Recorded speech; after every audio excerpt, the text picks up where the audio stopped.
So I get a phone call from the mom of one of my students from 3 years ago. And she tells me that her son has just been diagnosed with type 1 diabetes, and they're all so scared that this is like a death sentence and the end of his life as he knows it.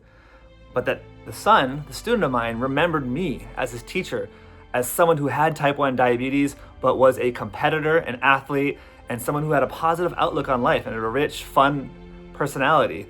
And so we arrange a meeting, and I meet with my former student in a coffee shop and the mom, and I just tell them about how diabetes is hard, but we're playing life on hard mode because we are so good at life that the universe decided to give us a handicap.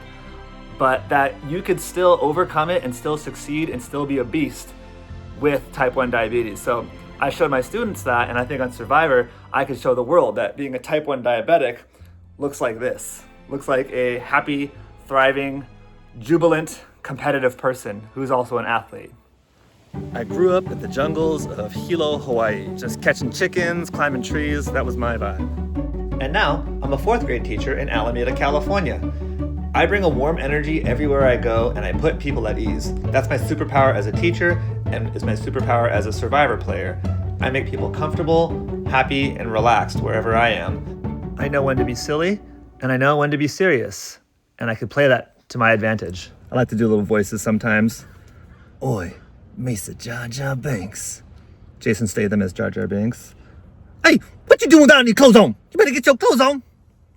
Eddie Murphy. Get out of here. Every year at the end of the school year, I get countless letters from parents and kids saying this was their favorite year of school ever. I'm their favorite teacher because I make them love school.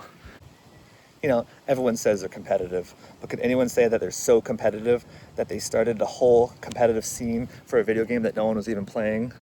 I gathered the players, I inspired them, I got rivalries started in Super Smash Bros. For Nintendo 64. And I started that scene in NorCal, and I was a pretty good player myself. I obsessed over the video game. I learned every single mechanic, and I would practice for hours a day. And at the end of the day, I hit the gym, and I train like an athlete. I don't use my type 1 diabetes as an excuse. I'm a competitor. I place well in races, even though I'm 39 years old. I lift. I do all kinds of cardio. I don't get tired.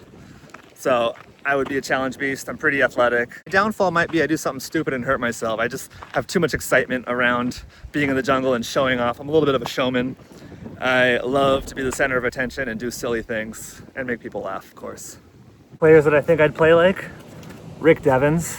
I think I got that luck and that positive, optimistic outlook on things, and I like to take chances. Other players I'm inspired by, obviously Rupert. I love the jungle, and I love being the hero. Ozzy, similar way.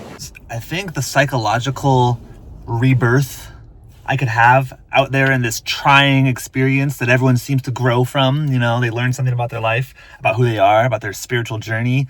I think I could delve into some deeper demons I have about why I feel like I always have to prove my worth and why I feel like I have to perform in order to be worthy of love. So, as you can see, I've got all the essential elements to make a supreme Survivor player, and I think I'd be pretty fun to watch too.